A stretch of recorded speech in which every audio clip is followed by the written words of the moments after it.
Python pass statement. Pass is actually a statement which is being used in our code for placeholder. That means in future, if I want to add some more functionality at that very region, at that very section, there you can use this pass statement. So sequence, we are having one sequence here. So here we're having P, A, S and S. So there is a pass, and for val in the sequence, where just in this particular for construct, we're having only one statement, that is a pass.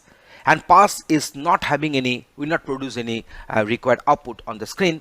So as a result of that, if I go on executing this code, only this end of the program, this statement is getting printed after completion of this for construct.